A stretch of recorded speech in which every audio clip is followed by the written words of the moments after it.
Bismillahirrahmanirrahim.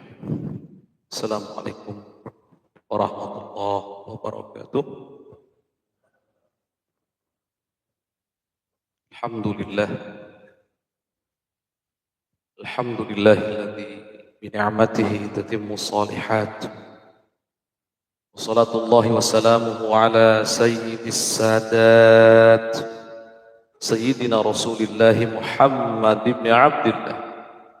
وعلى آله وصحبه ومن والاه ولا حول ولا قوة إلا بالله اللهم يا ربنا علمنا ما ينفعنا وانفعنا بما علمتنا وزدنا علما وألحقنا بعبادك الصالحين اللهم يا ربنا أعنا على ذكرك وشكرك وحسن عبادتك واجعلنا يا ربنا ممن يستمعون القول فيتبعون أحسنه واجعلنا يا ربنا من خيار أمة حبيبك سيدنا محمد واحشرنا يا ربنا غدا تحت لوائه وفي زمرته وارزقنا يا ربنا غدا يوم القيامة النظر إلى وجهك الكريم ومرافقة حبيبك سيد المرسلين أما بعد. Ya Allah, muliakan yang kami cintai dan kita rindukan kehadirannya di tengah-tengah kita, Gurunda kita Buya Yahya beserta keluarga. Semoga Allah Subhanahu wa taala senantiasa menjaga Gurunda kita, senantiasa memberikan segala kebaikan kepada beliau, menganugerahkan keistiqomahan dalam dakwahnya, kemudahan dalam urusan-urusannya, panjang umur dalam ketaatan, sehat walafiat. Ya Allah, muliakan kami cintai para hadirin, para pecinta ilmu, para perindu kemuliaan, para perindu baginda Nabi Muhammad sallallahu alaihi wasallam, para pemirsa dimanapun Anda berada.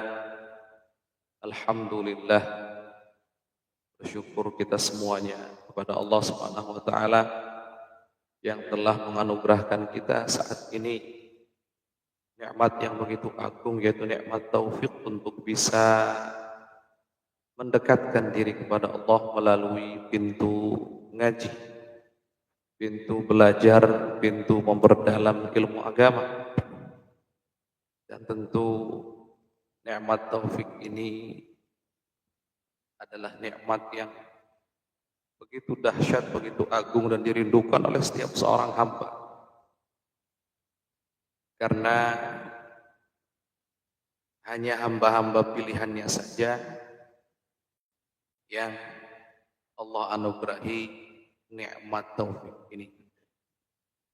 Dan seperti biasa di pekan keempat, setiap hari Ahad pagi setelah sholat subuh kita sama-sama belajar bersama Al-Imam Al-Ghazali dengan kitab Bidayatul Hidayahnya, dan kita telah sampai kepada pembahasan tentang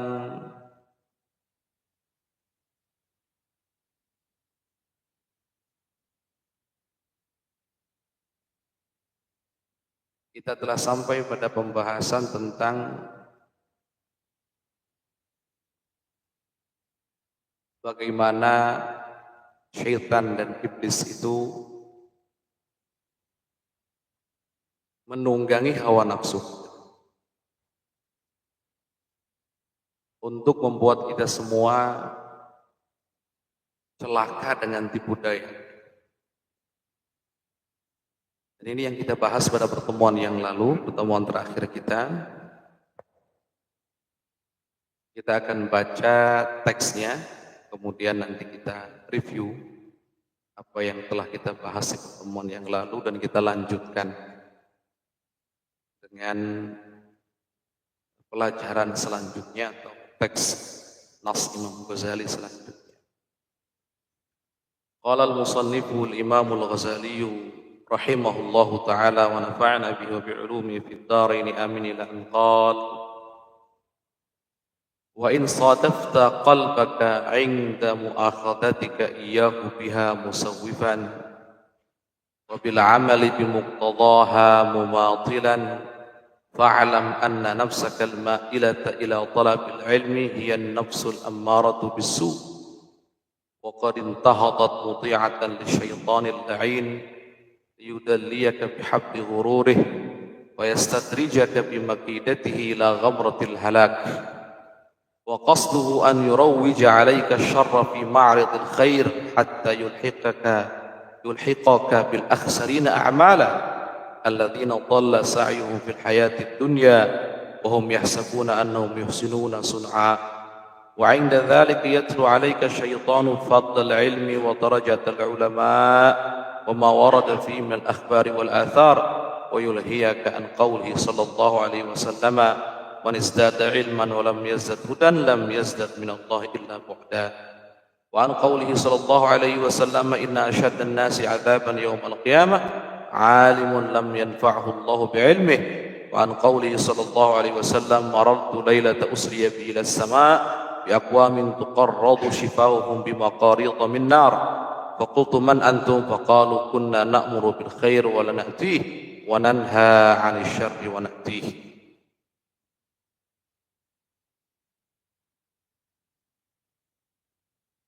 Jadi kitab Bidayatul Hidayah ini isinya adalah ilmu yang jika kita amalkan dengan sungguh-sungguh, dengan tulus, maka kita semua akan mendapatkan hidayah dari Allah Subhanahu wa taala. Dan seperti yang sudah kita sama-sama pelajari bahwa hidayah itu ada startnya, kemudian ada pungkasannya, ada bidayah yaitu permulaannya, dan ada pungkasannya. Kitab ini yang kita pelajari ini isinya jika diamalkan dengan tulus ini adalah bidayah, start daripada hidayah. Jadi yang pengen dapat hidayah maka di antara caranya adalah mempelajari isi kitab ini untuk diamalkan karena Allah Subhanahu wa taala. Dan Imam Ghazali menyebutkan di sini, kitab ini juga bisa sebagai tolak ukur sejauh mana hati kita, ketulusan kita, kesungguhan kita, keikhlasan kita dalam mempelajari dan mengamalkannya. Jika hati kita di saat mempelajari dan mengamalkan kitab ini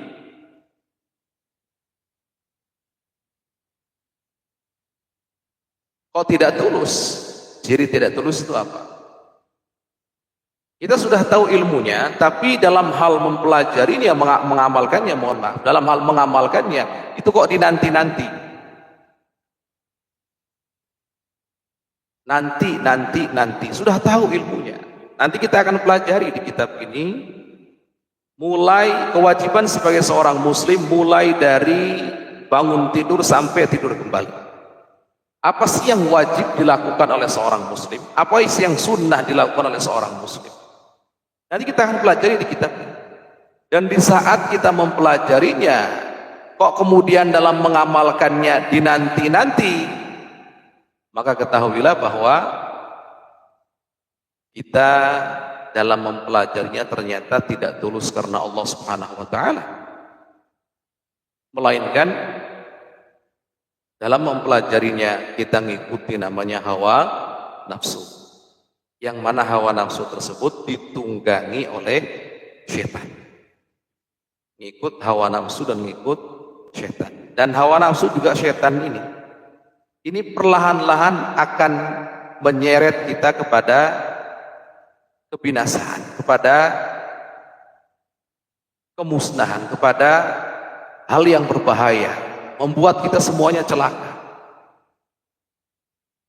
Dan tujuan setan itu dengan perlahan-lahan menyeret kita agar kita celaka itu caranya, tujuan dan caranya unik. Jadi setan itu tidak langsung serta-merta atau secara otomatis mengajak kita untuk melakukan keburukan, gitu tidak.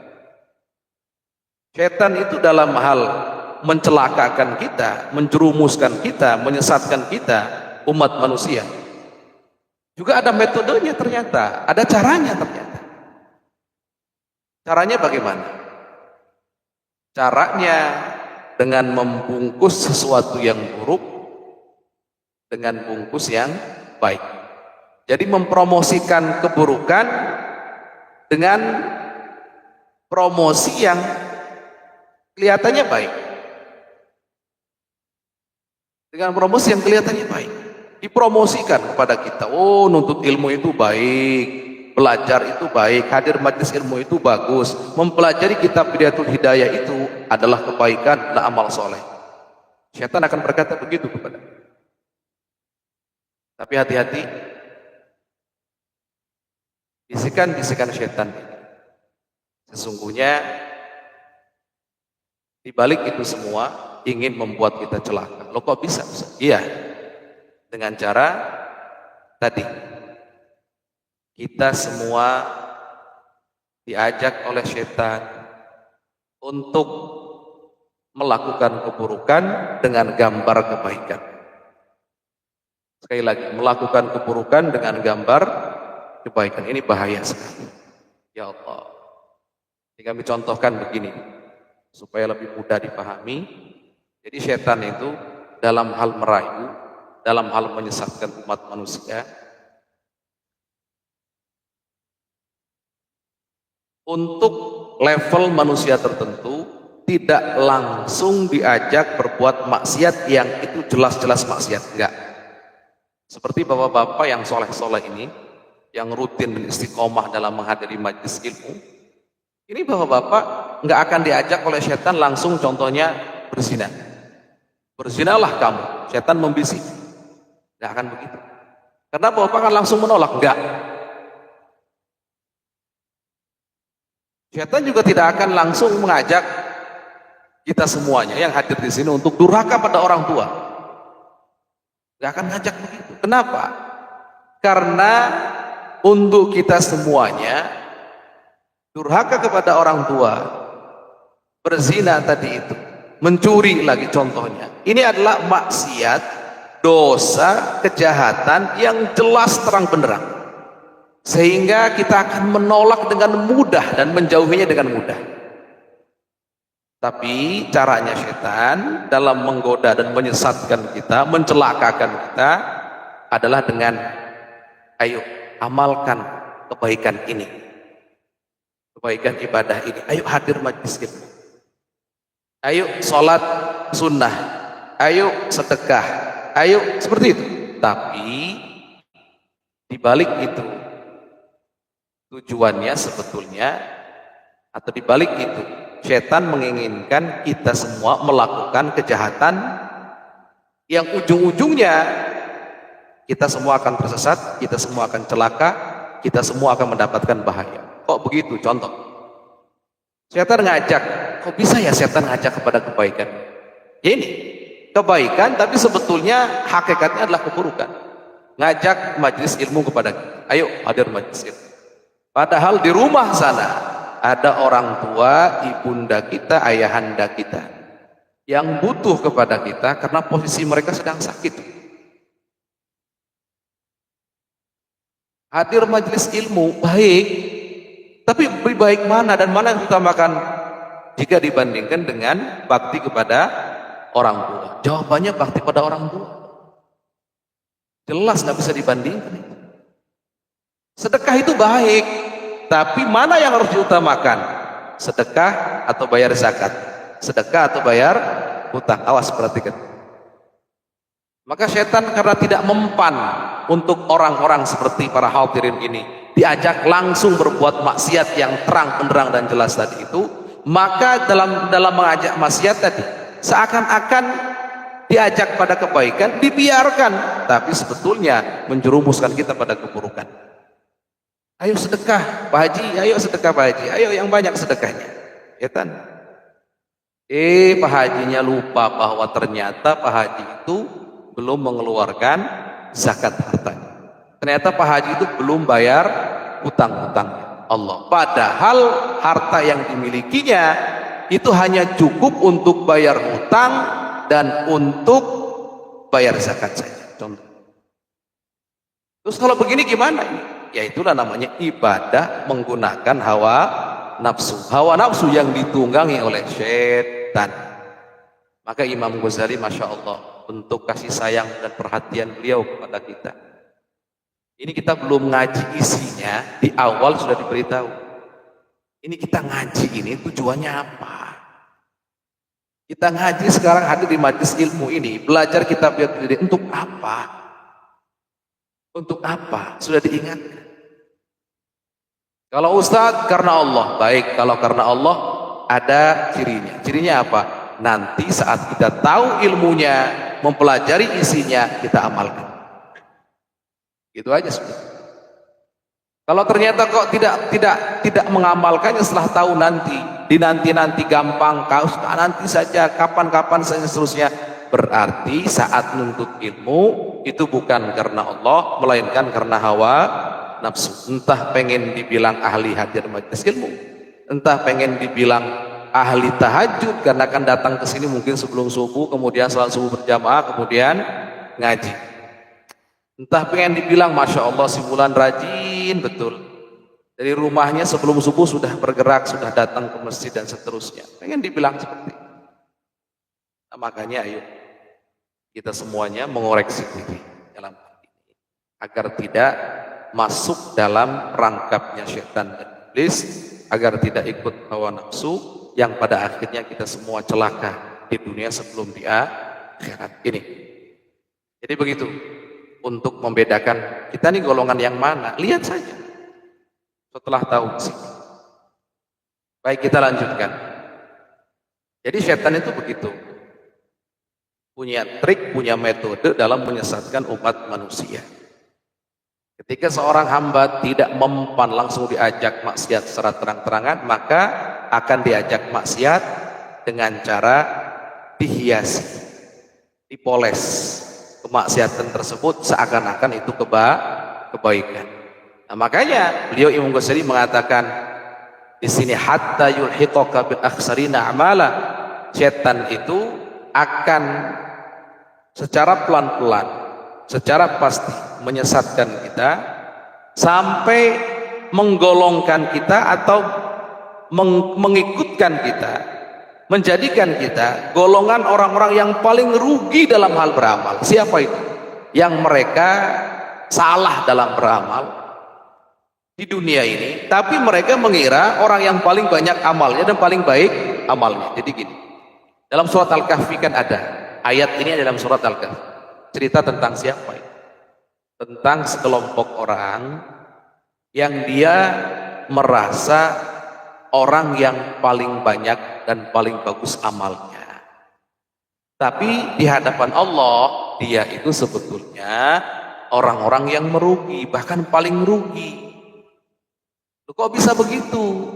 Dia merasa amalnya banyak, di hadapan Allah dia termasuk orang yang merugi tadi, karena dia terkena tipu daya setan, karena dia telah terjerumus ke dalam kesesatan. Yang memang menjerumuskan itu adalah setan. Setan dalam menjerumuskan kita melalui atau menunggangi hawa nafsu. Di pertemuan terakhir kita sudah jelaskan ada macam-macam hawa nafsu. Nah, lihat bagaimana trik setan dalam membuat umat manusia merasa paling hebat amalnya, padahal dia merugi, padahal dia berdosa, padahal dia tidak ada apa-apanya di hadapan Allah. Lihat, wa inda dzalika yatlu 'alaika syaitan fadlal ilmi wa darajatul ulama. Allah. Syaitan itu membacakan kepada kita, membisikkan kepada kita keutamaan ilmu dan derajat ulama. Wa ma warada fi mil akhbar wal athar, dan keutamaan-keutamaan yang tercantum terkandung hadis-hadis. Wa yulhiyaka an qauli sallallahu alaihi wasallam, tapi membuatmu lalai, lupa dari sabdanya baginda Nabi Muhammad sallallahu alaihi wasallam, man izdada ilman wa lam yazad hudan lam yazdad min Allah illa bu'da. Barang siapa yang nambah ilmunya tapi tidak bertambah hidayahnya, tidak semakin dekat dia dengan Allah, sesungguhnya dia sedang dijauhkan oleh Allah Subhanahu wa taala. Juga ada sabda baginda Nabi yang dilalaikan oleh setan, yang mana kita seakan-akan ditutup oleh setan untuk merenungi sabda ini. Apa itu? Inna asyaddan nasi 'adzaban yaumal qiyamah. Sesungguhnya paling beratnya manusia, artinya paling beratnya siksa untuk seorang manusia di hari kiamat, akan Allah berikan kepada siapa? Alimun, orang yang alim, orang yang tahu ilmunya, lam yanfa'ullah bi'ilmi, tapi ilmunya tidak Allah berikan kemanfaatan. Allah mengerikan. Wa an qauli sallallahu alaihi wasallam, dan dari sabdanya bagi Nabi sallallahu alaihi wasallam, kita akan dibuat lalai oleh setan. Marartu lailata usriya bi, aku melewati di saat malam Isra, melewati satu kaum bi aqwamin tuqarradu shifahum, yang lisannya itu dipotong-potong, digunting. Maqarid min nar, alat memotongnya, pisaunya, guntingnya itu terbuat dari api. Faqultu, maka aku berkata, kata baginda Nabi, man antum, kalian ini siapa? Kok dipotong lidahnya? Faqalu, mereka berkata, kunna na'muru bil khair wala na'ti. Dulu kami senantiasa memerintahkan pada kebaikan, tapi kami tidak melakukannya. Dan juga wa nanha 'anil syarr wa na'ti. Dulu kami senantiasa melarang dari keburukan, tapi kami melakukannya. Allah. Kami ulangi, bagaimana liciknya setan dalam menyesatkan umat manusia, bagaimana cerdiknya setan dalam menyesatkan umat manusia. Dalam hal nuntut ilmu, ini kita akan dihiasi oleh hal-hal yang membuat kita termotivasi untuk nuntut ilmu. Hadis-hadis yang membuat kita semangat untuk nuntut ilmu, yang membuat kita seakan-akan menjadi orang yang punya pangkat tinggi di hadapan Allah karena sudah menjadi penuntut ilmu, karena sudah ngaji.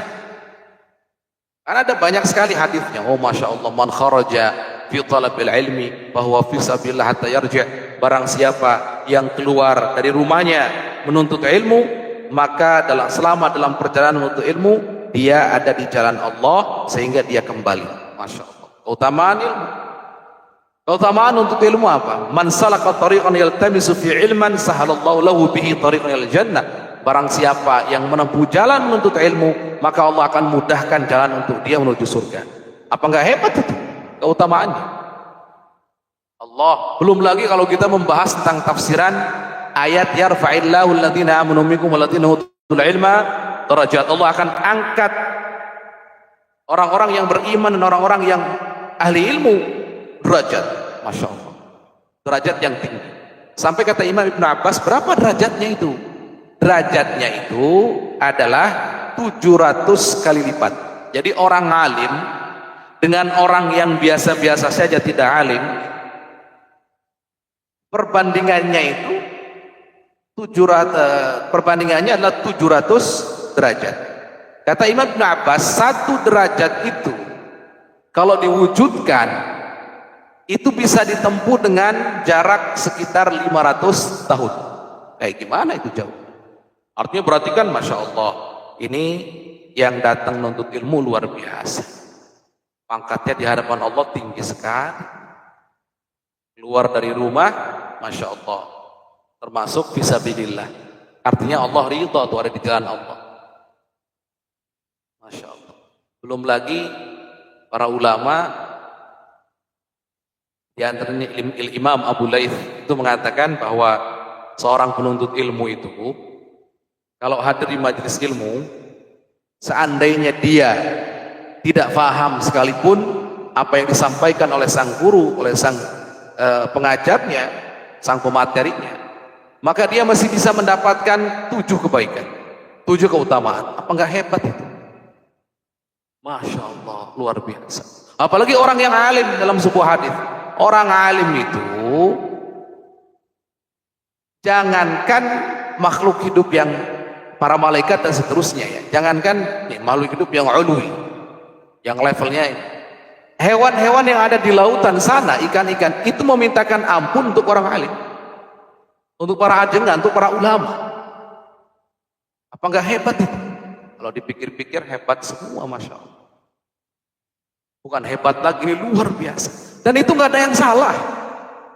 Semua benar, apalagi itu sumbernya dari sabda baginda Nabi Muhammad sallallahu alaihi wasallam. Cuman ada cumannya.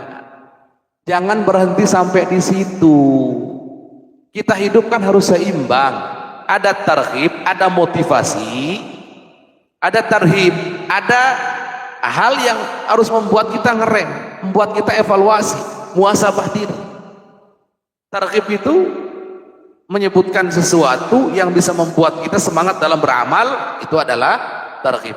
Kalau tarhib menyebutkan sesuatu yang membuat kita semangat dalam meninggalkan kemaksiatan, menghindari mara bahaya. Jadi dua-duanya harus imbang. Jangan ngegas beramal saja, jangan meninggalkan kemaksiatannya nggak dipikirkan, nggak diperhatikan sama sekali. Ini salah besar. Takwa saja isinya dua, ada menjalankan perintah Allah, menjauhi larangan Allah. Intinya jangan hanya fokus kepada bagaimana kita taat menjalankan perintah Allah, lupa menjauhi larangan-larangan Allah. Nah, dalam hal motivasi ilmu begitu, jangan hanya yang dipikirkan itu ilmu, Masya Allah, yang belajar fisabilillah, Allah ridho kepada dia, dimudahkan jalannya menuju surga, Masya Allah, pangkatnya begitu tinggi di hadapan Allah, makhluk-makhluk memintakan ampunan, bahkan hewan-hewan di lautan mintakan ampunan untuk dia. Malaikat pun juga merendahkan sayapnya untuk dia, para penutup. Iya, itu benar. Cuman ayo kita lihat hadis yang membuat kita lebih waspada, membuat kita hati-hati, membuat kita menjadi takut untuk melakukan kesalahan dalam dunia nuntut ilmu ini. Apa diantaranya? Ini disebutkan, barang siapa yang nambah ilmunya tapi tidak nambah hidayahnya, maka dia akan semakin jauh dari Allah. Ini ancaman nih, cuman halus ancaman. Masya Allah. Dan ingat, ancaman juga dalam sebuah hadis, barang siapa yang nuntut ilmu untuk bisa nuntut ilmunya, untuk bisa berdebat dengan ulama, untuk bisa merendahkan para orang-orang yang orang-orang awam biasa, untuk menarik perhatian orang kepada dia, maka kata baginda Nabi, falyatabawwa maq'adahu minan nar, maka siap-siap tempatnya di neraka. Gak gampang. Jadi barang siapa yang nuntut ilmu, bukan Allah tujuannya, bukan dapat hidayah tujuannya, tapi tujuannya supaya bisa debat dengan ulama. Masya Allah, diskusi ilmiah dengan ulama, dianggap jadi ulama dan seterusnya. Kemudian kalau melihat orang-orang yang orang awam direndahkan, apa ini nggak tahu apa-apa, nggak punya ilmu dan seterusnya. Allah. Kemudian dia tahu dia nuntut ilmu supaya apa? Supaya orang-orang itu memperhatikan dia, menaruh perhatian, tertarik kepada dia dan seterusnya. Hanya untuk itu, tujuannya dapat dunia, selesai. Yang seperti ini diancam oleh bagian Nabi, siap-siap tempatnya di neraka. La ilaha illallah, la haula wala quwwata illa billah. Kemudian dalam sebuah hadis juga dikatakan, barang siapa yang nuntut ilmu yang seharusnya itu karena Allah, tapi bukan nuntut ilmu karena Allah, maka dia lam yajid arfal jannah, dia tidak akan pernah mencium bau surga. Ini juga iya. Artinya apa sih? Jangan hanya, sekali lagi, jangan terlena dengan motivasi-motivasi kebaikan saja, tapi juga perlu diperhatikan hal-hal yang bisa membuat kita celaka, maka wajib kita hindari. Nah, sebetulnya hadis-hadis yang memotivasi kita untuk belajar dengan derajat yang tinggi dan seterusnya itu benar adanya isi. Cuman syaratnya satu, ikhlas karena Allah. Itu maknanya. Sebetulnya simpelnya. Tidak mutlak itu. Tidak mutlak. Pokoknya asal saya nuntut ilmu, maka saya bisa bilang. Enggak, bisa bilang kalau karena Allah. Yang nuntut ilmu akan dimudahkan jalan menuju surga, itu benar. Tapi tidak semua penuntut ilmu yang niatnya karena Allah Subhanahu wa ta'ala. Ulama derajatnya, pangkatnya tinggi di hadapan Allah, 700 derajat lebih tinggi, 1 derajat 500 tahun, itu benar. Tapi untuk siapa? Yang tulus karena Allah. Sekali lagi, syaratnya semua yang tulus karena Allah, tulus karena Allah. Yang hadir di majelis ilmu mendapatkan 7 kebaikan. Dosanya diampuni, kasih sayang rahmat Allah diturunkan kepada dia, kemudian dihindarkan dia dari kemaksiatan, kemudian akan diberikan kecintaan terhadap. Untuk siapa ini? Untuk yang tulus karena Allah. Lagi-lagi itu. Maka Imam Ghazali di sini mengingatkan kita pentingnya ikhlas tulus karena Allah dalam setiap amal tanpa terkecuali, bukan hanya untuk ilmu. Cuman beliau sedang membicarakan ilmu dan niat dalam menuntut ilmu. Tapi sebetulnya yang dibutuhkan oleh kita sebagai seorang muslim dalam setiap amal, hendaknya kita seperti itu. Hendaknya kita seperti itu. Dalam setiap amal yang diperhatikan adalah ketulusan, keikhlasan karena Allahnya. Nah, kemudian ada catatan sedikit di sini. Kan ada ancaman bagi orang yang mengerti, tahu ilmunya tapi nggak diamal. Bahkan dalam riwayat lain, orang seperti ini itu digunting dengan gunting dari neraka, gunting dari api, lidahnya itu digunting. Redaksinya ketika ditanya oleh Rasulullah, kalian ini siapa? Jawabannya, kami adalah, dulu kami menyeru kepada kebaikan tapi kami tidak melakukannya, mencegah dari keburukan tapi kami melakukannya. Nah, pertanyaan yang pertama, apakah orang yang menyeru kepada kebaikan kemudian dia tidak melakukannya otomatis dia punya dosa? Dan otomatis dia akan disiksa dengan siksaan seperti dalam hadis ini? Maka jawabannya tidak. Yang dimaksud dalam hadis ini menyeru kepada kebaikan tapi tidak melakukannya adalah kebaikan yang wajib. Dia menyeru kepada yang wajib, ayo sholat 5 waktu, ayo berzakat, ayo bakti pada orang tua. Tapi dia tidak melakukan itu mana? Dia tidak melakukan itu. Dia ngomong mari sholat 5 waktu, tapi dia nggak sholat 5 waktu. Mari berzakat, dia tidak berzakat, padahal wajib bagi dia zakat. Mari bakti pada orang tua, dia tidak berbakti kepada orang tua. Yang seperti ini yang nanti mendapatkan siksa, lisannya, lidahnya itu akan digunting dengan gunting api. Tapi kalau yang diseru perkara yang sunnah, contoh, mari kita hadir majelis ilmu, sunnah. Mari kita sholat duha, sunnah. Mari kita sedekah, sunnah. Kemudian yang menyerunya tidak melakukan itu, apakah dia dapat dosa? Jawabannya tidak. Cuman dia rugi karena dia tidak dapat pahala, itu saja. Dan itu tanda kemunafikan juga, ada tanda. Karena kan ayatul munafik salat, ciri-ciri orang munafik itu 3. Idza haddatsa kadzaba, kalau ngomong dia bohong. Di antara bohong bukan sekedar ngomong bohong, enggak, tidak sesuai antara omongan dengan perbuatannya. Ciri-ciri. Cuman kalau bab dosa enggak di sini. Jadi gitu ya. Jadi jangan sampai nanti para hadirin ini yang soleh-soleh ini ketika mendengar hadis ini kemudian melihat ada seorang ustadz yang menyeru, ayo mari sedekah, tapi ustadznya jarang sedekah. Wah, ini sedekah nanti ustadz ini nanti lidahnya dipotong dengan gunting dari neraka. Yang enggak begitu. Awas, jangan salah paham. Ya, jadi tolong nih catatannya tolong diperhatikan. Jadi memang mereka yang digunting lidahnya dengan gunting dari neraka itu, gunting dari api neraka itu yang memerintahkan kepada sesuatu yang wajib, tapi dia tidak melakukan itu.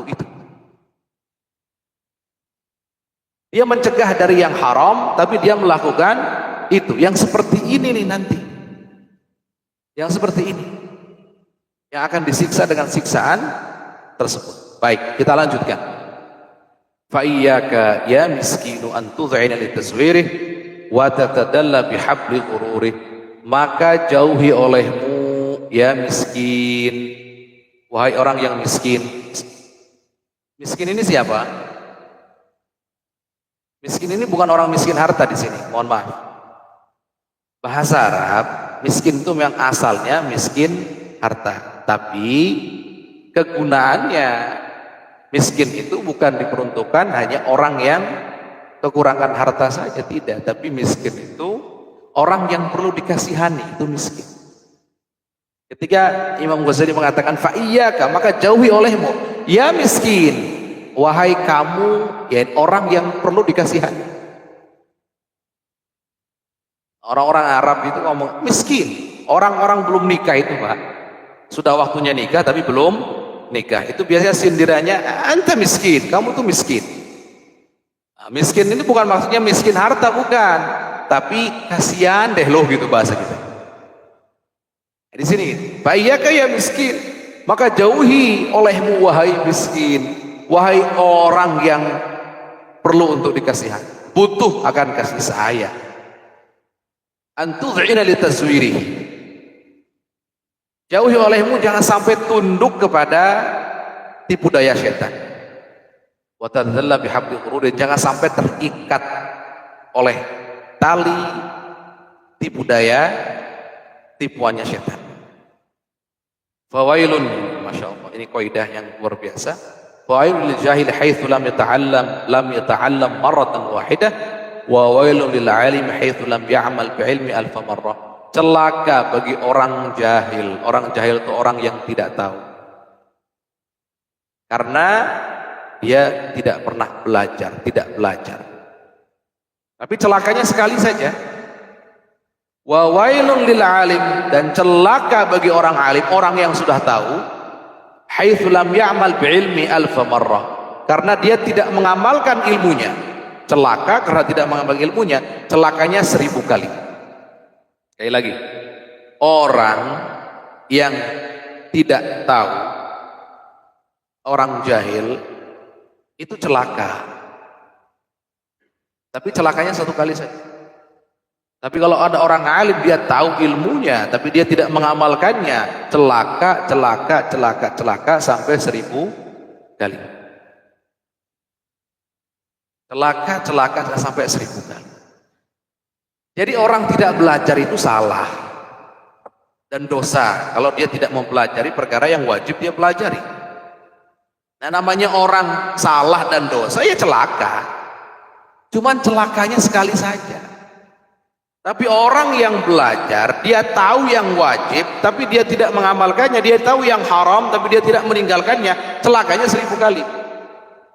Kau sudah tahu ilmunya, Allah berikan pintu menuju surga, kunci menuju surga. Itu ilmu itu kan perantara wasilah dia menuju surga, dapat pahala. Loh, kok malah membuat dia terseret ke neraka jahanam karena dia tidak mengamalkan ilmunya, yang mana amalan tersebut wajib bagi dia. Ini nih, masya Allah. Perkataan Imam Ghazali yang fenomenal sekali. Celaka bagi orang yang jahil karena dia tidak belajar, tapi hanya sekali saja celakanya. Dan celaka bagi orang yang alim karena dia tidak mengamalkan ilmunya 1000 kali lipat. Qal wa alam rahimakallah, ketahuilah rahimakallah, semoga engkau senantiasa dikasihi, disayangi oleh Allah. Amin. Anna an-nas fi talabil ilmi ala thalathati ahwal. Sesungguhnya umat manusia dalam hal menuntut ilmu itu terbagi jadi 3 golongan. Yang pertama, rajulun talabal ilma liyattakhirahu zadan lil ma'ad. Yang pertama adalah orang yang menuntut ilmu sebagai bekal nanti di akhirat, di tempat kembali. Walam yaqsid bihi illa wajhallahi ta'ala wa daral akhirah, dan tujuannya yang dia inginkan hanya keridhaan Allah dan hanya akhirat saja. Fahadha minal faizin, fahadha, maka orang ini, kata Imam Ghazali, minal faizin, termasuk orang yang beruntung, orang yang menang. Yang kedua, wa rajulun talabahu liyasta'ina bi ala hayatil ajilah, seseorang yang menuntut ilmu sebagai perantara untuk kebutuhan duniawinya. Wa yanala bil izza wal jawal mal, untuk mendapatkan kehormatan, pangkat dan harta. Tapi di dunia ini, sekali lagi di dunia ini saja. Bahwa alimun bidzalik, dan dia tahu itu. Niatnya nuntut ilmu, dia tahu seperti itu. Mustasyirun fi qalbi rakaka tahali, tapi dia merasa dalam hatinya dia itu salah, bahaya ini, keadaan dia ini bahaya, lemah posisi dia ini, khissat maqsidi, dan dia rendah tujuan yang seperti itu. Fahadha minal mukhatirin, orang ini termasuk dalam golongan orang yang dalam posisi warning, berbahaya. Belum masuk dalam bahaya tapi berbahaya. Kenapa? Fa in ajaluhu qabla taubah. Kalau ternyata ajalnya menjemput dia sebelum dia tobat, khifa alaihi su'ul khatimah. Dikhawatirkan dia wafat dalam keadaan su'ul khatimah. Na'udzubillahi min dzalik. Wa baqiya amru fi khatril masyiah, dan nanti perkaranya diserahkan kepada Allah. Diserahkan kepada Allah. Terserah Allah. Mau Allah ampuni atau Allah masukkan dulu dia ke neraka jahanam baru ke surga. Seandainya masih ada iman dalam hati. Wa in wuffiqa lit-taubah, tapi kalau seandainya dia diberikan taufik untuk taubat qabla hululil ajal, sebelum datangnya ajal menjemput, wa atafa ila ilmi al-amal, kemudian ilmunya diamalkan, wa tadaraka ma farata minhu min al-khalal, kemudian dia menambal kekurangan-kekurangan amalnya, yang bolong-bolong dari amalnya, iltahaqa bil faizin, maka dia akan nyusul dan bergabung dengan orang-orang yang beruntung, golongan yang pertama. Fa inna taiba minadz dzambi kama la dzambalah, karena sungguhnya orang yang taubat dari dosa seperti tidak punya dosa. Yang ketiga, warajulun tsalits, yang ketiga, istahwadha 'ala syaitan, dia dikuasai oleh setan. Wattakhadha 'ilmahu dhari'atan ila at-takatsur bil mal, maka dia jadikan ilmunya sebagai wasilah, perantara untuk banyak-banyakan harta, untuk mengumpulkan harta sebanyak-banyaknya. Wattafakhuri bil jah, untuk bangga-banggaan dengan pangkat dan kedudukannya. Wa ta'azzuzi bi kathrati al-aba', untuk merasa terhormat, bangga dengan banyak pengikutnya. Yadkhulu bi ilmihi kulla madkhal, pokoknya dia masuk kemanapun dengan ilmunya. Rajaan yaqdi minad dunya watara, yang penting kebutuhan-kebutuhan dunianya, ambisi-ambisi dunianya dia dapatkan. Wa huwa ma'a dzalika yudmiru fi nafsihi, dan dia orang yang ketiga ini di dalam dirinya, dia mengira anu indallahi bi makan, dia punya kedudukan di hadapan Allah, dia punya derajat yang tinggi di hadapan Allah. Litisami bi sifatil ulama, karena secara zahir dia seperti ulama. Wa tarassumihi bi rusumihim fi zayy wal mantiq, dan rupanya dia kan seperti rupanya ulama. Dalam hal apa? Pakaian, dan dalam hal ucapan dia bisa ngomong seperti omongannya para ulama. Ma'atakalubihi 'ala dunya zahiran wa batinan, tapi diiringi dengan ambisinya, ambisi yang begitu besar terhadap dunia zahir dan batinnya. Fahadha, orang yang ketiga ini, minal halikin, termasuk orang-orang yang celaka, wa minal hamqal maghrurin, dan termasuk orang yang bodoh yang tertipu. Idrajau munqati'un an taubati, karena orang seperti ini nggak akan ada taubat. Dia merasa sudah baik, dia merasa tidak pernah punya masalah kok, dia merasa tidak punya dosa kok, dia merasa punya derajat yang tinggi di hadapan Allah kok. Orang seperti ini gimana mau taubat? Seperti orang yang tidak pernah merasa sakit, bagaimana mau berobat? Nggak mungkin. Yang berobat itu yang merasa dirinya sakit. Kalau ada orang kok tidak pernah merasa dirinya sakit, bagaimana dia mau berobat, mau mendatangi dokter dan seterusnya? Dia merasa dirinya sehat, fit, bahkan dokter pun kalah sehatnya daripada dia. Yang kayak begini nggak mungkin datang ke dokter, malah yang ada dia nasihati dokter nanti. Lidhanni annahu minal muhsinin, karena dia merasa dia orang baik, dan wa ghafilun qauli tabaraka wa taala, dan dia lalai, sedangkan dia lalai dari firman Allah Subhanahu wa taala, ya ayyuhalladzina amanu lima taquluna ma la taf'alun, wahai orang-orang yang beriman, kenapa kalian mengatakan sesuatu yang tidak pernah kalian lakukan?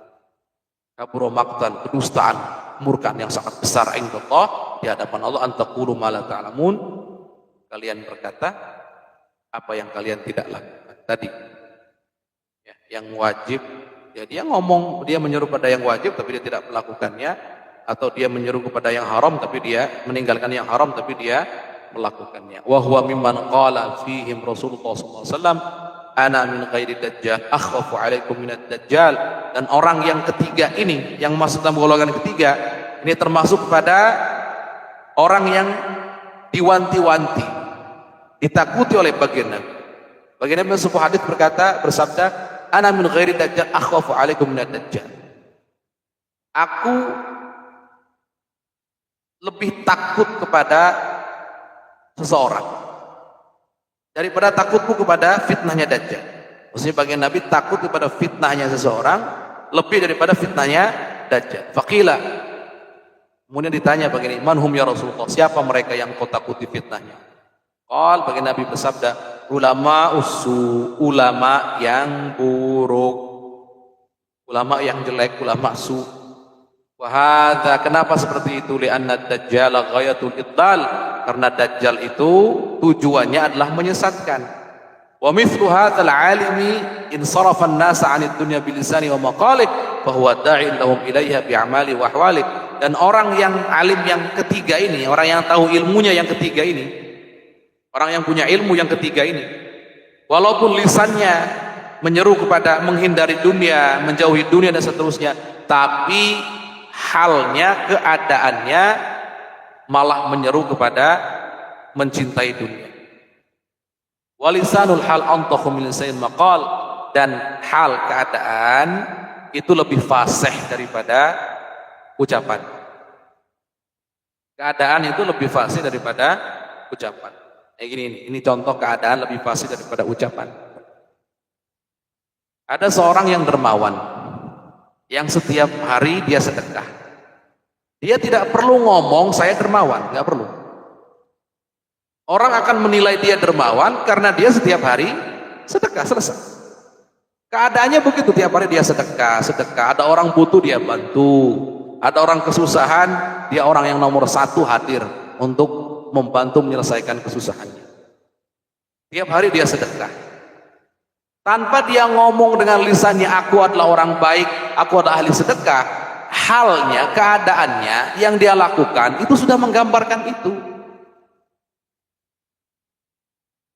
Sudah jelas, gamblang sekali. Dan juga contoh yang serupa dengan ini, atau yang kebalikan daripada ini, ada orang yang setiap harinya,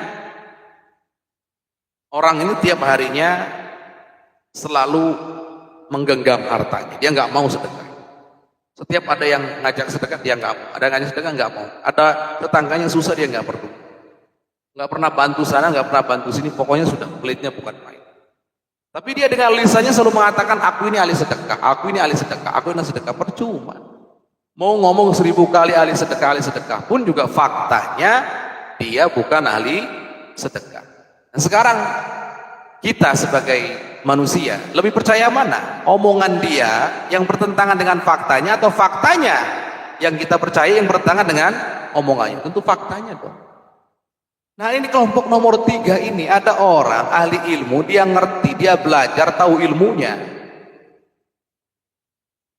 Ya, ini lebih mengerikan dari Dajjal. Karena memang tujuannya hanya untuk memenuhi ambisi dunianya, untuk memenuhi syahwat dunianya saja, selesai. Jadi ilmunya itu dia tundukkan, jadikan kendaraan untuk dapat apapun yang dia inginkan dari ambisi dunia. Orang seperti ini disebut ulama su, lebih ditakuti oleh bagian Nabi daripada Dajjal nanti akan keluar di akhir zaman. Karena dua-duanya menyesatkan. Dajjal menyesatkan, orang seperti ini juga menyesatkan. Ada pertanyaan, Ustaz, masa iya ada ulama menyesatkan? Atau bukan ulama, kalau di kita sebutannya ahli ilmuwan, kok ada menyesatkan? Kok gimana? Iya, bukankah ulama itu menasihati yang baik, mengajak pada kebaikan, menghindarkan dari keburukan? Itu lisannya saja. Walaupun lisannya begitu, kalau kenyataannya kok dia undang ceramah belum apa-apa, tolong sediakan hotel buat saya yang paling mewah ya, tolong nanti untuk transportasi wajib sekian ya, tolong nanti harus disambut dengan meriah ya, jamaahnya tidak boleh kurang daripada 5.000 orang ya, kemudian nanti jangan lupa saya mau bawa anggota keluarga saya 100 orang ya, Masya Allah, tolong kasih itu semuanya. Ini ciri-ciri saya ya, Masya Allah. Waktunya datang bayar zakat, dia menghindar dengan macam-macam cara. Ada tetangga yang sedang butuh, dia tidak hadir di situ dengan berbagai macam alasan. Mau ngomong apapun, kalau seperti itu kenyataannya, selesai. Nah ini, jadi sekali lagi, Kenapa ulama su disandingkan dengan Dajjal? Karena dua-duanya menyesatkan. Itu sudah. Kalau ada pertanyaan, masa iya ada orang menyuruh pada kebaikan tapi menyesatkan? Menyuruh kebaikan lisannya saja. Faktanya menyuruh pada keburukan. Itu. Menyuruh kepada keburukan. Ya Masya Allah. Wa tiba'un nas ilal musa'adati fil a'mal amyalu min ilmu taba'ati fil aqwal. Masya Allah. Dan watak kita sebagai manusia itu kan lebih mudah memahami perbuatan seseorang daripada mengikuti perkataan seseorang. Sekali lagi, kita ini lebih mudah memahami perbuatan seseorang daripada mengikuti perkataan seseorang. Gak usah mikir, sudah. Kalau sudah, ini orang baiknya Masya Allah, istiqomahnya Masya Allah, ngajari dia, kemudian istiqomah amalnya juga bagus, takut sama Allah, yang haram dihindari dan seterusnya. Tanpa ngomong pun orang akan ikuti dia, akan mengatakan ini orang baik dan akan diikuti. Tapi kebalikannya, walaupun ngomong seru nyuruh pada kebaikan, tapi faktanya naudzubillah yang haram disikat, yang haram disikat dan seterusnya, nggak diperdulikan sama sekali. Semua tentang ambisi dunianya, ambisi dunia, ambisi itu saja. Walaupun ngomongnya ngomong yang baik-baik, tetap orang akan melihat dan akan mengikuti yang buruk-buruk dari dia, bukan akan mengikuti yang baik-baik dari omongannya. Gitu maksudnya. Makanya ada kaidah dalam ilmu tarbiyah itu at-tabi'atu atau at-tiba'ut tasrif. Watak manusia itu pencuri. Kok bisa Ustaz ada istilah watak manusia pencuri? Iya. Coba perhatikan. Kalau ada yang viral betul. Ini contoh yang jelek untuk kita hindari, bukan kita ikuti. Contoh ada yang viral tentang joget tertentu. Dalam hitungan 1, 2, 3 hari, orang yang ikuti joget begitu banyak. Padahal yang viral joget-jogetnya itu nggak pernah ngomong ikuti saya. Dalam videonya nggak pernah ngomong, ayo ikuti saya, mari kita joget bersama, nggak begitu. Tapi begitu dia viral betul-betul, banyak yang mengikuti. Ya Masya Allah. Padahal lisannya diam loh, nggak ngomong. Tapi amal perbuatannya, kelakuannya, kok begitu cepat ditiru? Kenapa? Karena watak manusia itu mencuri. Seorang public figure contohnya, membuat rambutnya dengan model tertentu. Rambutnya entah diberdirikan misalkan 1 meter ke atas, warnanya merah misalkan. Ini contoh. Kemudian viral, ramai.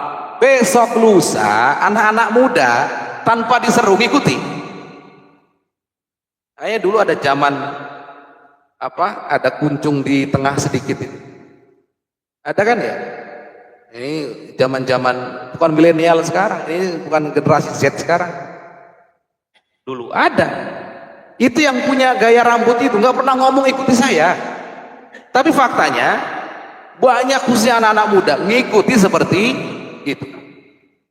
Ada public figure contohnya, pakai pakaian tertentu, merek tertentu, model tertentu, nggak pernah ngomong beli baju seperti saya. Tapi faktanya hanya dalam beberapa waktu yang begitu singkat banyak orang yang beli yang sama. Ada apa? Maka jawabannya, watak manusia itu pencuri, artinya cepat sekali untuk meniru. Sedangkan omongan manusia nggak gampang untuk diikuti. Buktinya Bapak Ibu kalau merintah anaknya kan nggak gampang diikuti. Kadang-kadang sampai marah-marah, sampai teriak baru, nah ambilin ini, diem aja anaknya. Nah ambilin ini, yang kedua kali masih diam. Ketiga kali teriak kenceng baru anak, oh iya. Begitu pula dalam nyuruh sholat itu. Nah, ayo kita sholat. Kalau hanya nak sholat ayo kita sholat, tapi bapaknya nggak ikut sholat, susah itu diikuti anak. Bapak nggak usah ngomong, gampang, ajak anak sholat, nggak usah ngomong, udah. Bapaknya ikut sholat, tiba-tiba, ayo kita ke masjid, udah nggak usah ngomong kita sholat, nggak usah. Si anak akan otomatis ngikuti bapaknya. Ini nih maknanya. Kenapa ulama su itu lebih menyesatkan daripada Dajjal? Karena perbuatannya sesat. perbuatannya menyimpang, perbuatannya melenceng. Walaupun dia ngomong yang baik-baik, menyuruh pada kebaikan, tidak pernah statement yang jelek-jelek, tapi orang akan lebih mengikuti perbuatannya daripada omongannya. Dan ini yang ketiga, ini berbahaya sekali. Sampai bagian Nabi ketakutan betul akan fitnahnya ulama su. Ya Masya Allah. Baik, kita lanjut. Fama afsadahu hadzal maghrur bi a'mali aktsar mimma aslahu bi aqwali. Ini betapa besar daya rusaknya orang yang tertipu ini, yang tertipu dengan amalnya ini. Ya. Betapa besarnya, lebih besar daripada apa yang dia kebaikan yang dia seru dengan ucapan tadi yang sudah kita contohkan. Idz la yastajri'ul jahilu 'ala ar-ragh. Kita selesaikan mukaddimahnya supaya kita masuk di pertemuan akan datang kepada inti dari pembahasan. Sudah mulai nanti. Idz la yastajri'ul jahilu 'ala ar-raghbati fid dunya illa bistizra'il ulama. Ini Imam Ghazali menyebutkan karena orang yang awam nggak akan mungkin berani ambisi kepada dunia kalau tidak dimotivasi oleh para ulama. Artinya begini, kalau ulama-ulamanya zuhud semua, ulama-ulamanya takwanya ditunjukkan betul-betul, dipraktekkan betul-betul, yang haram ditinggalkan semua itu seterusnya, betul-betul tidak ada istilah mengejar dunia, yang dikejar adalah ridhonya Allah Subhanahu wa taala. Kalau seperti itu semua, orang awamnya juga ngikuti. Tapi kalau kebalikannya, berlomba-lomba, Masya Allah, berapa followermu? Masya Allah. Sampai ada level-levelan. Serius, ada. Ini cerita, ada level-levelan. Ini ustadz kelasnya kelas desa, kelas kecamatan, kelas kabupaten, kota, atau nasional, atau internasional. Begitu. Inna lillahi wa inna ilaihi. Ini masuk dalam at-ta'azzuz bi kathratil atba'. Berbangga-bangga, merasa mulia, terhormat dengan banyaknya pengikut. Padahal itu fitnah. Itu fitnah. Makanya gurunda kita Buya Yahya itu pernah suatu ketika diundang. Diundang kemana? Ke satu masjid. Dan DKM-nya ini atau panitianya yang ngundang ini mengatakan, oh iya Buya, ini masjid ini alhamdulillah selalu mendatangkan ustadz-ustadz terkenal. Masya Allah, selalu mendatangkan ustadz-ustadz terkenal, dan nama gurunda kita Buya itu ada di nomor 3 atau nomor berapa di situ. Apa kata Buya? Kalau begitu saya nggak hadir. Masa iya masjid milihnya ustadz-ustadz yang terkenal? Itu tidak sadar, itu ngajari jamaahnya sombong, bukan karena Allah lagi itu. Nanti yang ada apa? Hasil kajiannya apa? Selfie dengan ustadznya. Isinya apa? Wallahu a'lam bishawab. Isinya wallahu a'lam bishawab. Tapi yang dikenang apa? Selfie dengan ustadznya. Enggak salah selfie-nya, tapi sombongnya itu. Naudzubillah. Ini bahaya kalau sudah seperti itu. Padahal kalau ilmu, saya beritahu, yang tenar-tenar itu, kalau urusan ilmu, yang di kampung-kampung itu lebih hebat, jauh puluhan kali lipat. Kadang yang tenar itu hanya Allah beri kelebihan, bagus dalam telestoring, bagus dalam tutur kata, bagus dalam interaksi dan seterusnya. Itu saja.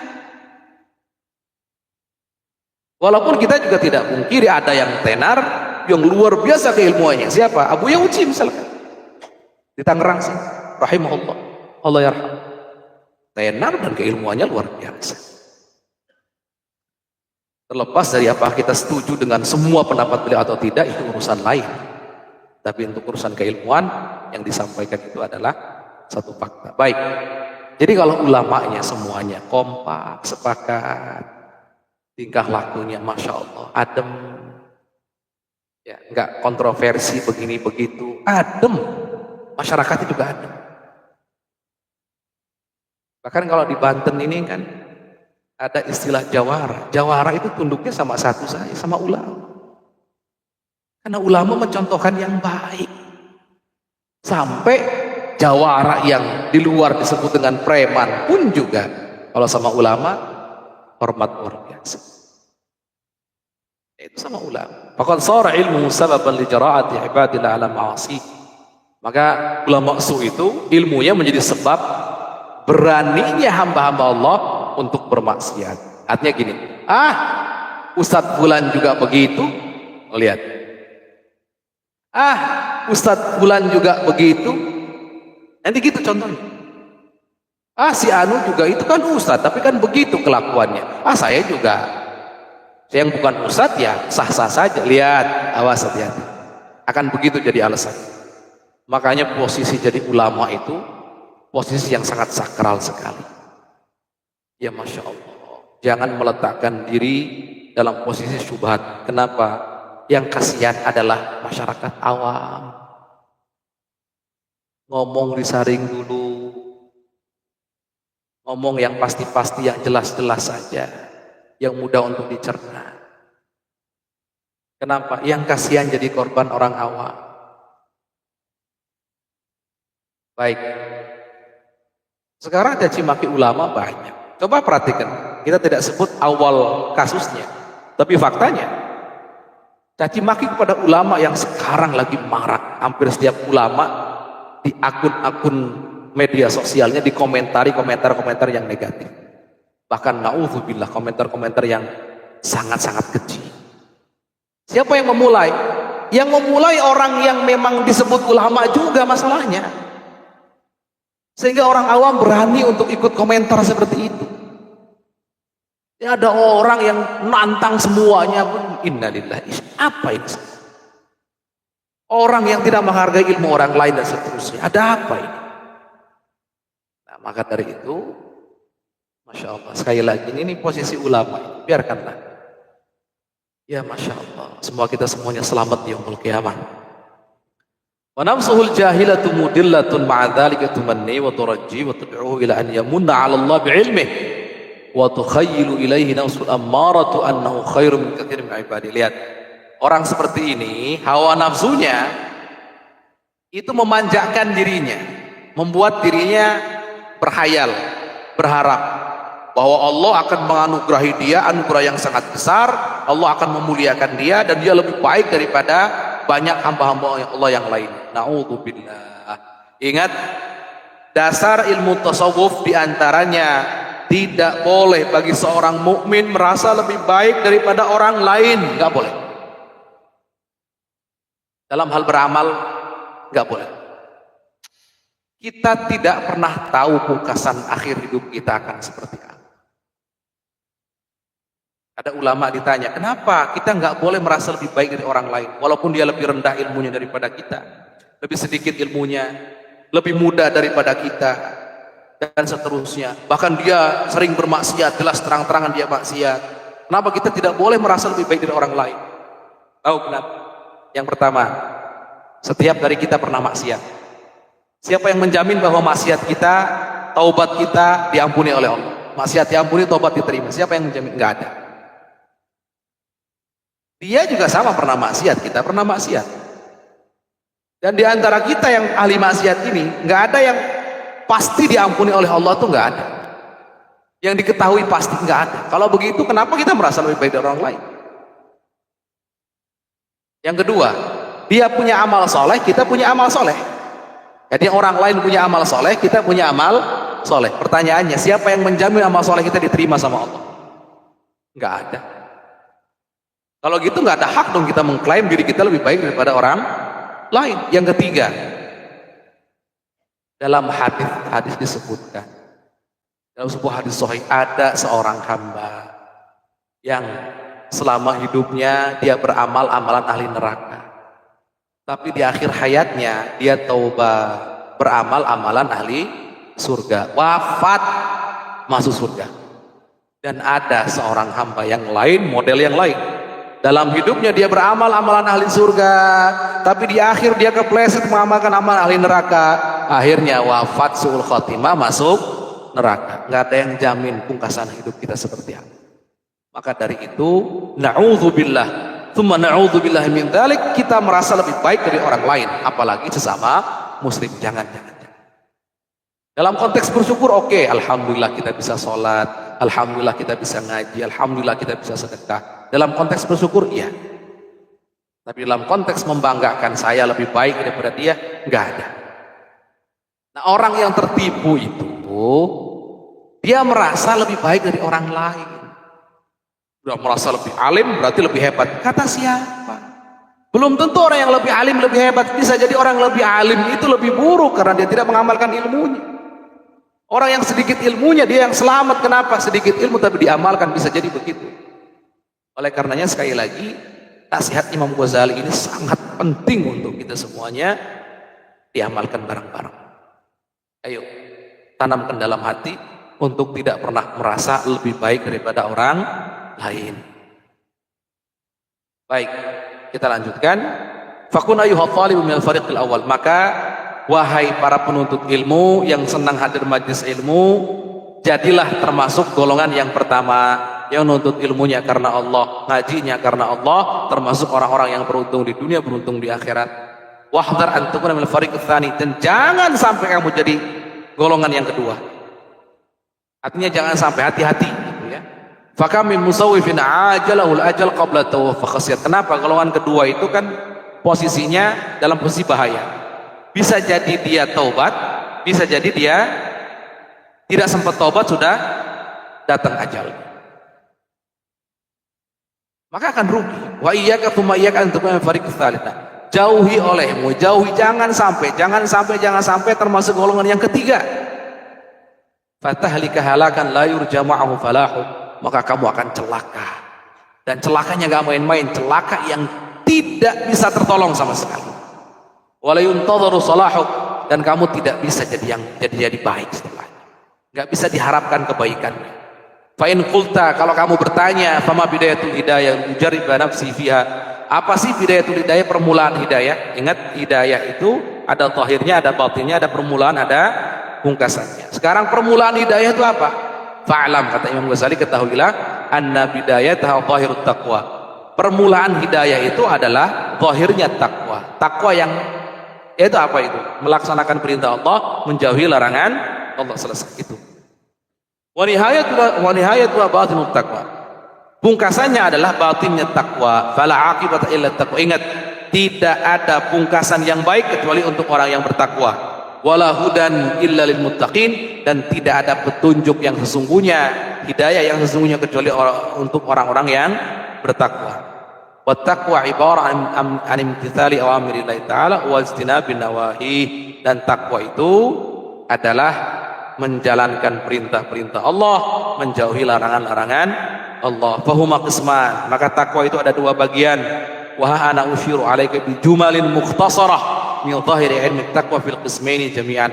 Maka ini aku, kata Imam Ghazali, akan menyebutkan, menunjukkan kepada kamu secara global dan singkat zahirnya ilmu takwa itu seperti apa dalam dua bagiannya sekaligus, yaitu menjalankan perintah Allah, menjauhi larangan Allah. Nah, nanti di pertemuan yang akan datang kita sudah mulai masuk membahas isi daripada kitab Bidayatul Hidayah. Semoga kita semuanya dianugerahi panjang umur dalam ketaatan sehat wal afiah. Semoga kita semuanya Allah anugerahi ketulusan, keikhlasan, dan ampunan dari Allah Subhanahu wa taala serta keridhaannya selalu. Wallahu a'lam bissawab.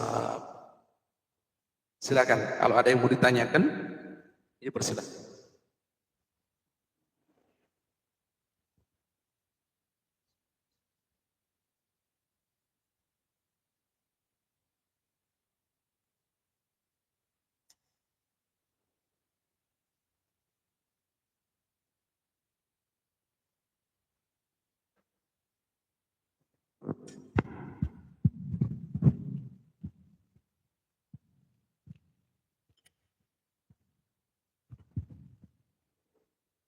Assalamualaikum warahmatullahi wabarakatuh. Waalaikumsalam warahmatullahi wabarakatuh.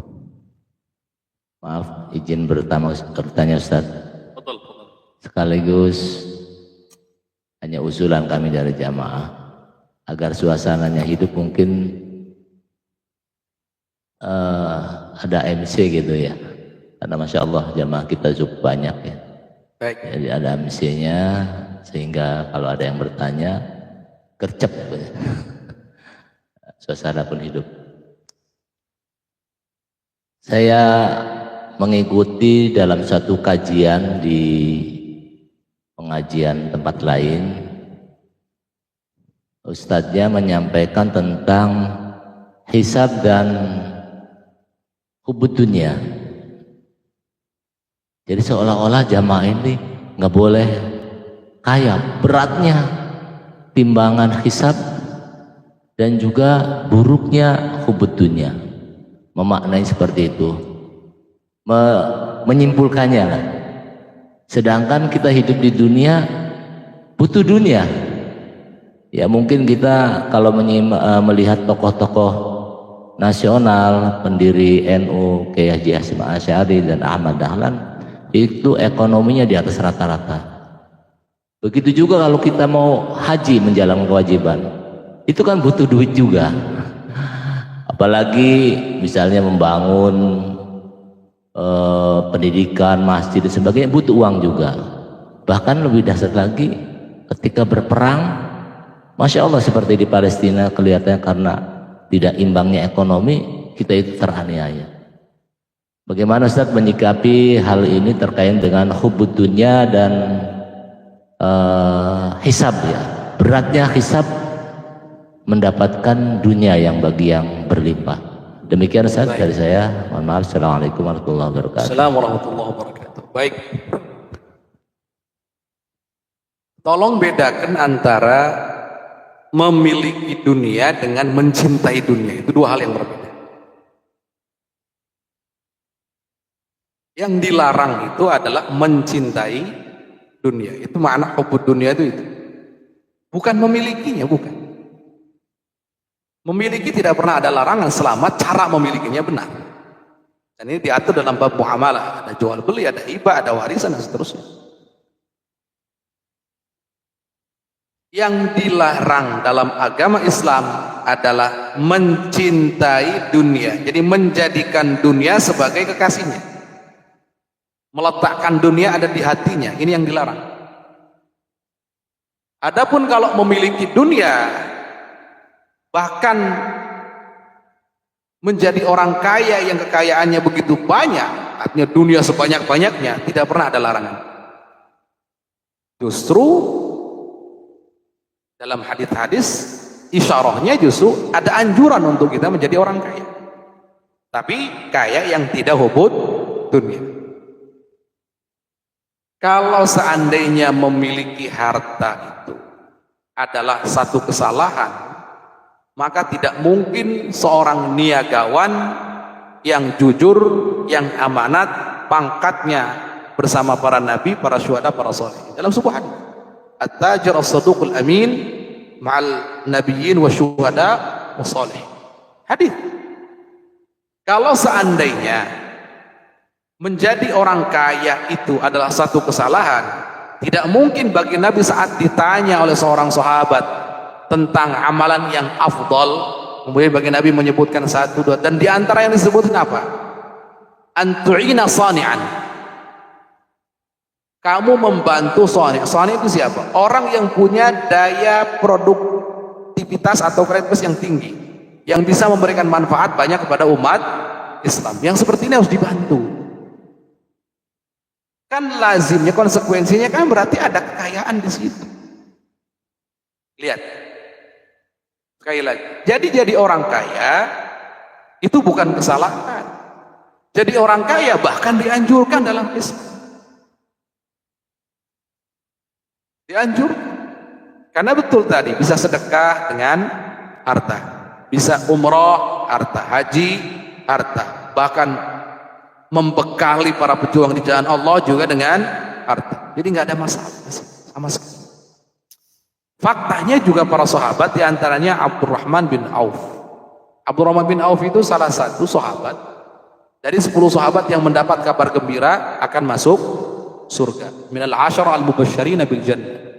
Sayyidina Abdurrahman bin Auf. Pernah ada yang menghitung kekayaan seorang Sayyidina Abdurrahman bin Auf pada masa itu. Kekayaannya sampai kepada 14.000 triliun. Dalam biografi seorang Sayyidah Aisyah, Sayyidah Aisyah itu istrinya seorang baginda Nabi, ibunda kita, Sayyidah Aisyah. Sayyidah Aisyah itu pernah satu ketika diberikan hadiah sebagai sambung nafkah dari sahabat untuk istri baginda Nabi yang sudah ditinggal oleh baginda. Jadi diberi berapa itu? Sayyidina Abdurrahman bin Auf tuh ngasih ke Sayyidah Aisyah itu emas batangan, nggak main-main. Jadi ngasih nafkahnya bukan kasihan itu ada contoh misalnya kita punya guru kita yang sudah meninggal, yang tersisa adalah keluarganya. Kasihan keluarga guru saya transferlah 1 juta. Nah, itu enteng Pak. 2 juta enteng Pak. Sayyidina Abdurrahman ngasihnya emas batangan dipotong-potong, bayangkan kayak apa itu. Kaya. Sayyidina Abu Bakar adalah orang kaya. Sayyidah Khadijah juga adalah orang kaya. Sayyidina Utsman bin Affan orang kaya. Sayyidina Umar bin Khattab juga orang kaya.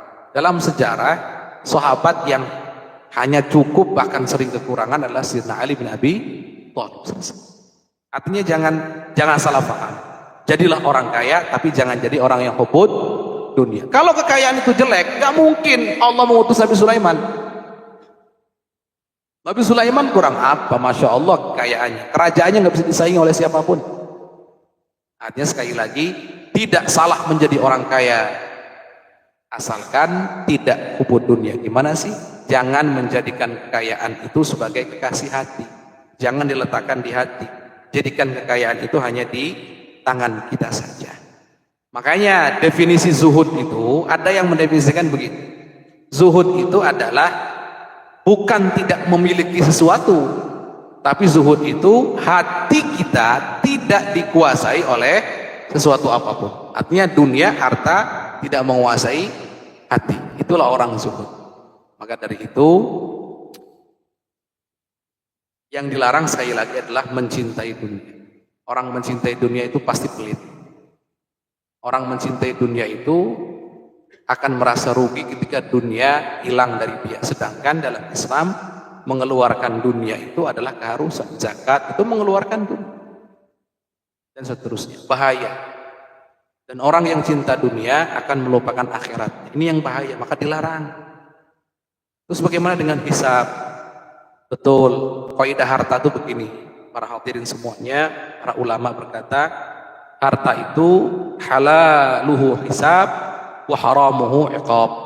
Halal itu halalnya ada hisabnya, haramnya ada iqabnya, ada siksanya. Gimana? Kalau kita mencari harta dengan cara yang halal, maka akan ada hisabnya. Akan ada pertanyaan, dari mana kamu dapat, dengan cara apa, dan kamu kemanakan itu harta. Dan hisab itu detail nanti, detail betul. 1 rupiah pun akan ditanya.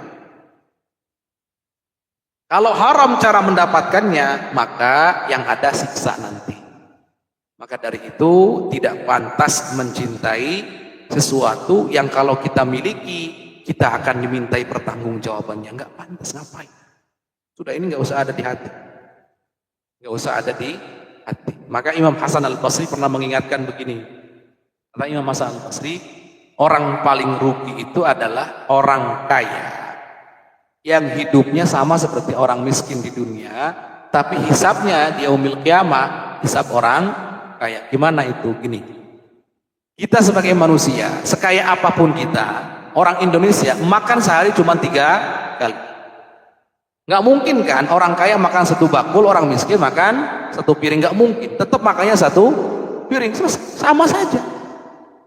Yang dimakan juga sama, makan makanan juga. Nggak mungkin kan orang kaya makannya berlian dan emas, orang miskin makannya batu. Nggak ada ceritanya, sama aja makan nasi.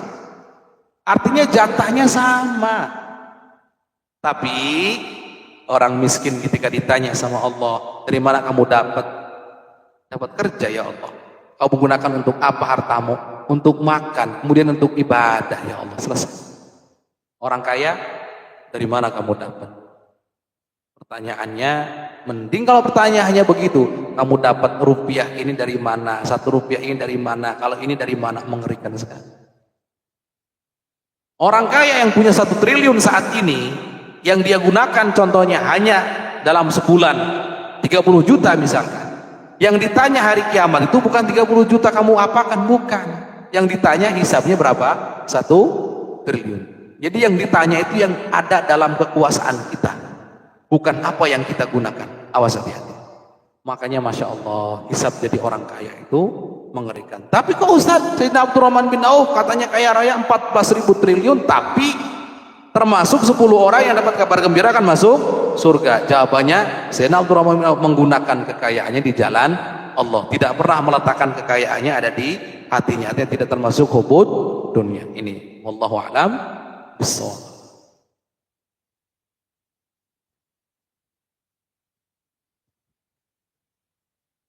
Satu lagi saja cukup ya, satu lagi. Kalau ada satu lagi.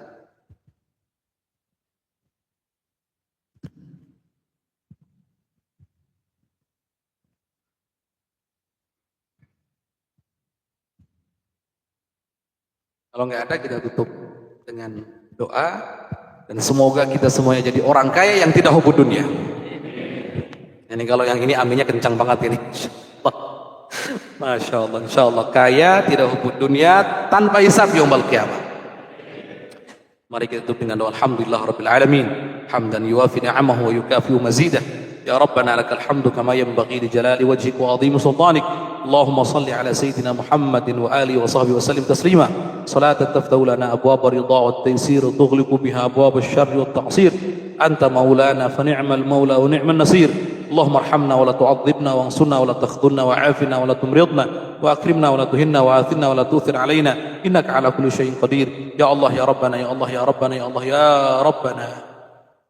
Pandang kami semua ya Allah dengan pandangan kasih sayang dan cinta-Mu ya Allah. Pandang pula kedua orang tua kami, guru-guru kami, anak kami, pasangan kami, saudara kami, sahabat kami, tetangga kami dengan pandangan kasih sayang dan cinta-Mu ya Allah. Ya Allah ya Rabbana ya Allah ya Rabbana, ampuni dosa-dosa kami ya Allah. Jangan biarkan kami keluar dari majlis ini kecuali sudah Engkau ampuni dosa-dosa kami ya Allah.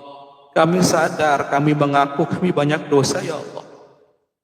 Ya Allah ya Rabbana, maka dengan berkah majlis ini ya Allah, ampuni dosa-dosa kami. Maafkan kesalahan-kesalahan kami, ampuni pula dosa orang tua kami, guru-guru kami, anak-anak kami, pasangan kami, saudara kami, sahabat kami, tetangga kami ya Allah. Ya Allah ya Rabbana, ya Allah ya Rabbana. Yang sakit di antara kami sembuhkan ya Allah. Yang sempit rezeki ya Allah lapangkan untungnya dengan rezeki yang halal penuh berkah. Yang sedang dalam masalah kesulitan ya Allah, angkat segala permasalahan kesulitan, gantikan dengan kemudahan darimu ya Allah. Ya Allah ya Rabbana, ya Allah ya Rabbana, wujudkan keindahan dalam rumah tangga kami. Jadikan rumah tangga kami rumah tangga yang sakinah, mawaddah, warahmah, dengan anak-anak yang soleh, salihah. Ya Allah ya Rabbana, ya Allah ya Rabbana, panjangkan umur kami dalam ketaatan, sehat wal afiyah, sehat wal afiyah, sehat wal afiyah. Dan kami mohon ya Allah, setelah panjang umur nanti wafatkan kami semua dalam keadaan husnul khatimah, wafat dalam keadaan iman. Dan kami mohon ya Allah, saat Engkau mencabut nyawa kami, detik-detik terakhir kami ada di dunia yang pasti kami tinggalkan ini ya Allah, kami mohon saat itu, detik itu, jadikanlah ucapan terakhir yang keluar dari hati dan lisan kami, kalimat agung dan mulia, la ilaha illallah Muhammadur Rasulullah, la ilaha illallah Muhammadur Rasulullah, la ilaha illallah Muhammadur Rasulullah sallallahu alaihi wasallam. Rabbana atina fid dunya hasanah wa fil akhirati hasanah wa qina adzabannar. Wa sallallahu ala sayyidina Muhammadin nabiyil ummi wa ala alihi washabbihi wa baraka wa sallam. Alhamdulillahi rabbil alamin. Bismillahil Fatihah. A'udzu billahi minasyaitonir rajim. Bismillah. Alhamdulillahi rabbil alamin. Iyyaka na'budu wa iyyaka nasta'in.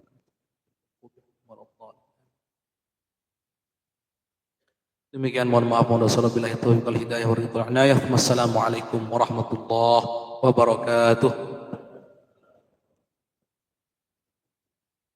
Untuk salat duha terlebih dahulu, baru kita bubar.